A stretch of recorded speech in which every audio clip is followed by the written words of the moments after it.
Another year wasted in this basement. My father's voice echoed through my small lab at the university. Emily, you're 32. When are you going to do something meaningful with your life? I carefully placed my petri dish down, trying to maintain the sterile environment I'd spent hours preparing. My name is Dr. Emily Chen, and for the past 8 years, I've been researching a revolutionary approach to treating antibiotic-resistant bacteria. Not that my parents cared about the details. I am doing something meaningful, Dad, I replied, keeping my voice steady. My research could save millions of lives. My mother, dressed in her usual designer outfit, that seemed out of place in my modest lab, scoffed. Lives. You can barely support yourself. Your brother Michael just made partner at his law firm, and here you are, playing with microscopes. The comparison to Michael wasn't new. He was their golden child, prestigious law degree, perfect wife, 2 kids, and a house in the suburbs. Meanwhile, I'd chosen to pursue my PhD and continue my research, living on grants and a modest university salary. We're cutting off your support, my father announced, placing an envelope on my desk. No more helping with your rent or lab expenses. Maybe this will finally push you to get a real job. I stared at the envelope, remembering all the times they'd held their financial support over my head. The loans that came with conditions, the gifts that were really just ways to control my choices. The last time they'd threatened this was when I refused to take a corporate job at a pharmaceutical company. I don't need your money, I said, turning back to my work.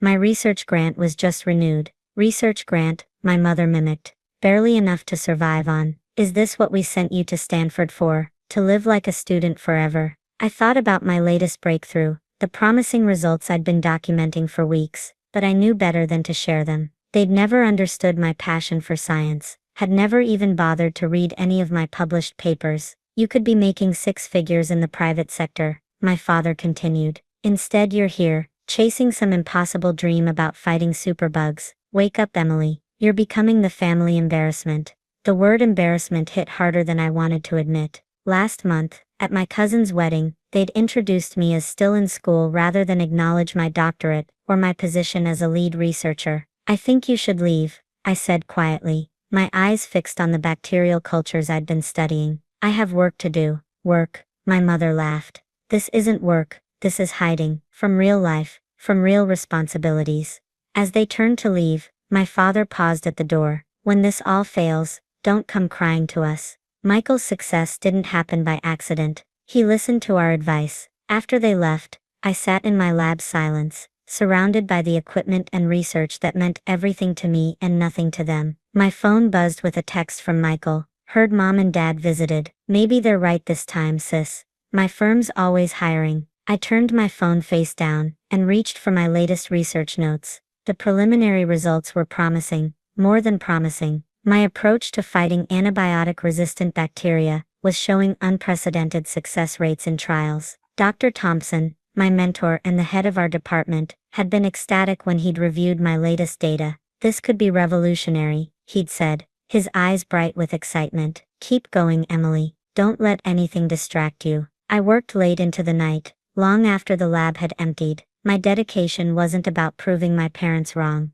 It was about believing in something bigger than their narrow definition of success. Every petri dish, every trial, every documented result, brought me closer to a breakthrough that could change modern medicine. As I finally packed up to leave, I caught my reflection in the darkened lab window. I saw what my parents couldn't or wouldn't see, not a failed daughter hiding from real life, but a scientist on the verge of something extraordinary. My phone had 3 missed calls from my mother, and another text from Michael. I ignored them all, focusing instead on the email from the Nobel Committee that had arrived earlier that day. They wanted to review my research, but I hadn't told anyone yet. Some successes needed to be savored in private before being shared with those who never believed in them. Little did my parents know, their family embarrassment was about to shake the foundations of medical science. And when that happened, no publicist or agent would be able to rewrite their years of doubt and dismissal. 6 months after my parents' last visit, my research hit a breakthrough that even I hadn't dared to dream possible. The antibiotic-resistant bacteria in my trials weren't just being contained, they were being eliminated with a success rate of 98.7%. This is unprecedented, Dr. Thompson said, reviewing my data for the 3rd time. His hands were shaking with excitement. Emily, do you understand what you've done? This could save millions of lives. I did understand. Years of work, countless failed trials, and endless nights in the lab had led to this moment. While my parents attended Michael's charity galas and posted about his latest legal victories, I'd been quietly revolutionizing modern medicine. The publication in The Lancet changed everything. Within days, my phone was ringing with calls from international research centers, pharmaceutical companies, and media outlets. Dr. Thompson had to assign a graduate student just to manage the interview requests. Dr. Chen, could you explain your breakthrough in layman's terms? A reporter from Science Daily asked during one of my first interviews. Simply put, I explained, we've found a way to make antibiotics effective again. The superbugs that have been resistant to all known treatments, we can fight them now. The medical community's response was overwhelming. Conferences that had rejected my presentation proposals for years now wanted me as their keynote speaker. Research facilities worldwide began replicating my trials, confirming my results with increasing excitement. Then came the call from Stockholm. Dr. Chen, the voice on the other end was formal but warm. We're calling regarding your nomination for the Nobel Prize in Medicine. I sat down, my legs suddenly weak. The Nobel Committee wanted to review my research in person. They were particularly interested in how I'd developed the novel approach that had eluded other researchers for decades. That evening, as I sat in my lab processing the news, my phone buzzed with a text from Michael. Hey sis, saw something about your research online. Mom and Dad are asking if it's really you they're talking about in the news. I didn't respond. After years of dismissing my work, they were only interested now because others validated it. Minutes later, my mother called. I let it go to voicemail. Emily, darling. Her voice was sweeter than I'd heard in years. We saw the article about your research. Why didn't you tell us? Call us back, we'd love to hear all about it. 3 more calls followed, then an email from my father. Very impressive news, sweetheart. I always knew you had potential. Let's discuss how to maximize this opportunity. Maximize the opportunity. Of course that would be his focus. Not the lives that could be saved. Not the years of dedication it took to get here,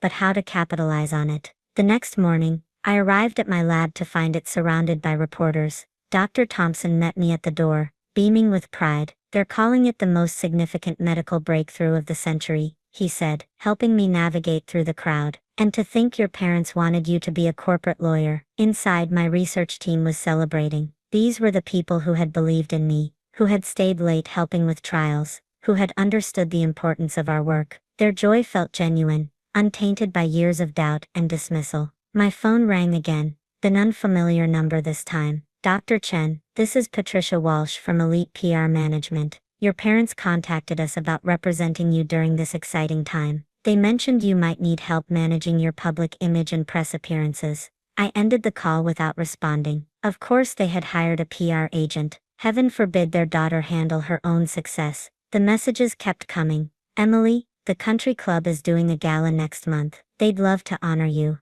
Mom, sweetheart, my firm's clients are very interested in your patents. Let's discuss strategy. Dad, sis, Mom and Dad feel terrible about not supporting your research. Maybe give them a chance. Michael, each message made my blood boil. Where were they during the years of struggle? Where were their supportive words when I worked through holidays, because I couldn't afford to take breaks? Where was their interest when I published my early findings? Dr. Thompson noticed my distraction. Everything okay? My parents hired a PR agent to represent me, I said, showing him the message. They didn't even ask first. He shook his head. You know, Emily, success has a way of bringing out people's true colors. Some colors aren't worth adding to your palette. The Nobel Committee's visit was scheduled for next month. As I prepared my presentation, more calls came from my parents' PR agent. Dr. Chen, we've had several offers for your life story rights. Dr. Chen, your parents suggested we coordinate a family-focused interview. Dr. Chen, there's significant interest in your journey, particularly your family's support of your research. Family support. I almost laughed. The only support I'd received from them was their constant reminder of what they thought I should be doing instead. The final straw came when I received an email from my father's secretary, scheduling me for a family photo shoot. For the upcoming press coverage, the email explained, your parents think it's important to present a united front. I drafted a simple response. I will not be attending any photo shoots. Please direct all future communications through the university's press office. Within an hour my father called, his voice tight with anger. Emily, you're being ridiculous. We're trying to help you manage this situation. This situation, I replied, my voice steady. You mean my life's work that you dismissed for years? The research you called a dead end? That situation. The past is the past, he said dismissively. We need to focus on the future. Your mother and I have invested a lot in you. No, I cut him off. You invested in trying to make me someone else. Someone more like Michael. Someone you could understand. But this success, this breakthrough, it happened because I didn't listen to you. I hung up before he could respond, then blocked the PR agent's number. My success didn't need their management, or their narrative. It had its own story, one of persistence, dedication, and believing in something bigger than family expectation. The next day, the New York Times ran a feature on my research. The reporter had asked about my family's role in my journey. I had simply said, my work speaks for itself. The day the Nobel Committee made their announcement, my lab erupted in celebration. My research team, the same people who had worked tirelessly beside me through years of trials and setbacks, popped champagne and hugged me with genuine joy. The Nobel Prize in Medicine has been awarded to Dr. Emily Chen for her groundbreaking work in combating antibiotic-resistant bacteria, the announcement read. Dr. Chen's revolutionary approach represents one of the most significant medical advances of the 21st century. My phone immediately exploded with notifications. Among them was an email from Elite PR Management. Dr. Chen, congratulations on this prestigious honor. Your parents have prepared a statement about their daughter's incredible achievement and their unwavering support throughout your journey. Please approve it for release to major media outlets. I deleted it without reading further. Minutes later, my father called. Emily, his voice was different now, proud, but with an undertone of desperation. This is incredible news. Your mother and I are overwhelmed with joy. We've been telling everyone how we always believed in your potential. Always believed, I repeated, my voice calm. Is that what you call cutting off my support and calling my research a dead end? Sweetheart, you're misremembering. We were just trying to challenge you, to push you to reach higher. No, Dad, I interrupted. You don't get to rewrite history now. Success doesn't erase the past. I ended the call and turned to Dr. Thompson, who had been my real mentor through all of this. Would you like to accompany me to Stockholm for the ceremony? His eyes welled up.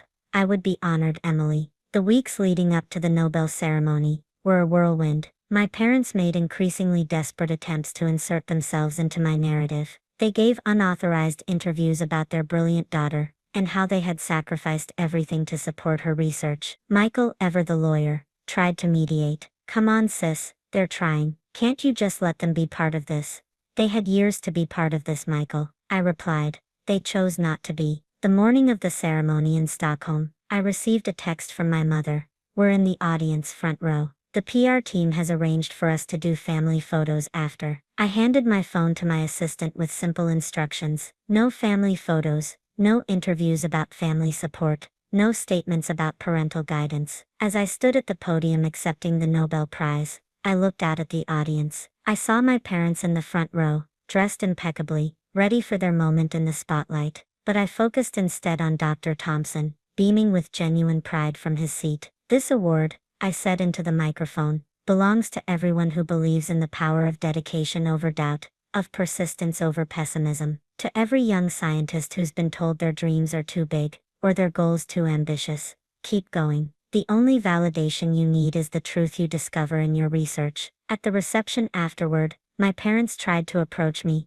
but my team ran interference, keeping them at bay. Their PR agent made one last attempt, approaching with a photographer in tow. Dr. Chen, your parents would love just one family photo for their... No, I said firmly. My success isn't their photo opportunity. It's not their story to tell. Later that night, in my hotel room, I received a final email from my father. Emily, we realize now we were wrong. We should have supported your dreams, should have believed in your vision. We're sorry. Can we try to make things right? I sat there for a long time, considering my response. Finally I wrote, Dad, I accept your apology, but I don't need your support anymore. My work, my success and my future stand on their own merits. Perhaps that's the greatest lesson in all of this, might. Sometimes the people who refuse to believe in you, give you the strongest reason to believe in yourself. I hit send and turned to my Nobel Prize, sitting on the desk. It wasn't just a recognition of scientific achievement.